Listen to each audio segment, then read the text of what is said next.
పహల్గాం ఉగ్రదాడికి ప్రతీకారంగా సింధు జలాల ఒప్పందాన్ని నిలిపివేస్తూ భారత్ తీసుకున్న నిర్ణయంతో పాకిస్తాన్కు గడ్డు పరిస్థితులు ఎదుర్కానున్నాయి. నీటి భద్రత, వ్యవసాయం, ఆర్థికం వంటి లక్ష్యాలు సంక్షోభంలో పడనున్నాయి. భారత్ నిర్ణయం దాయాది దేశంపై తక్షణం ప్రభావం చూపకపోయినా దీర్ఘకాలంలో నీటి సంక్షోభం ఎదురయ్యే ప్రమాదం ఉంది. ఇప్పటికే చోలిస్తాన్ ప్రాజెక్టు నిర్మాణం తాత్కాలికంగా నిలిపివేస్తున్నట్లు పాక్ ప్రకటించింది. సింధు నదీ జలాల ఒప్పంద నిలిపివేత నిర్ణయం పాకిస్తాన్పై పెను ప్రభావం చూపనుంది. భారత నిర్ణయం పాక్లోని ఆర్థిక, సామాజిక, రాజకీయ పరిస్థితులను ప్రభావితం చేయనుంది.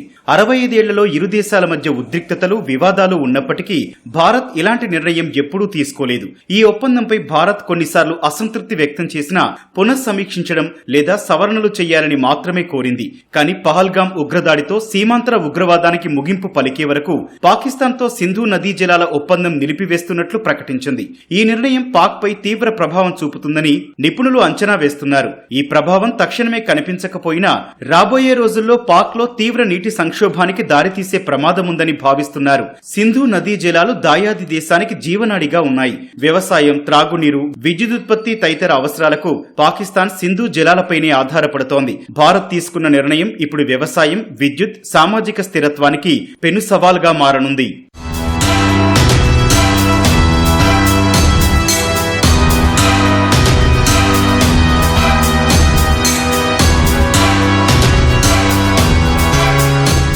పాక్ నీటి కొరత ఉన్న దేశం.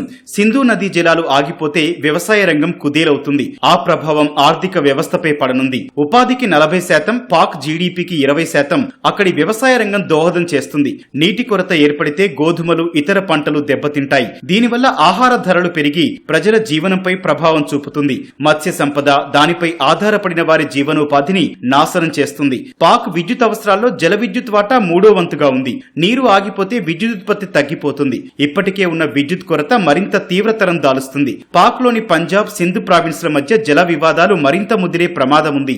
ఇప్పటికే వాతావరణ మార్పుల కారణంగా కరవులు, వరదలు తీవ్రమవుతున్నాయి. సింధు జలాల ఒప్పందం నిలిపివేతతో పాక్ పరిస్థితి పెనం నుంచి పొయ్యిలో పడినట్లు కానుంది. ఇండస్ బేసిన్ నుంచి ఇతర ప్రాంతాలకు నీటిని మళ్లించడం సాంకేతికంగా సాధ్యమైనప్పటికీ అందుకు భారత్ భారీగా ఖర్చు చేయాల్సి ఉంటుంది. ఒకవేళ సింధు నదీ జలాలపై కొత్తగా ఆనకట్టలు లేదా డైవర్షన్ ప్రాజెక్టులు నిర్మిస్తే పాకిస్తాన్కు నీటి కష్టాలు మరింత రెట్టింపవుతాయి. అందుకే నీటిని మళ్లించడం లేదా నిలిపివేత వంటి ఏ ప్రయత్నం చేసినా యుద్ధ చర్యగా పరిగణిస్తామని పాక్ ప్రభుత్వం ఇప్పటికే పేర్కొంది.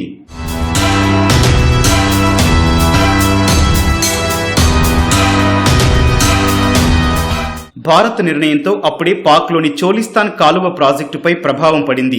గ్రీన్ పాకిస్తాన్ ఇనిషియేటివ్ లో భాగంగా చోలిస్తాన్ ఎడారిలో 12 లక్షల ఎకరాలు సాగుభూమిగా మార్చేందుకు ఈ ప్రాజెక్టు రూపొందింది. అయితే ఇప్పటికే అంతర్గత వివాదాలు, సింధు ప్రావిన్స్ లో నిరసనలు ఈ ప్రాజెక్టుకు అడ్డంకిగా మారగా భారత్ నిర్ణయంతో మరింత సంక్షోభంలో పడింది. దీంతో ఈ ప్రాజెక్టును తాత్కాలికంగా నిలిపివేస్తున్నట్లు దాయాది ప్రభుత్వం ప్రకటించింది. పాకిస్తాన్ ఈ సంక్షోభం నుంచి బయటపడాలంటే భారత్ చర్యలను దౌత్యపరంగా పరిష్కరించుకోవాల్సి ఉంటుంది. అందుకు సీమాంతర ఉగ్రవాదానికి ముగింపు పలకాల్సి ఉంటుంది.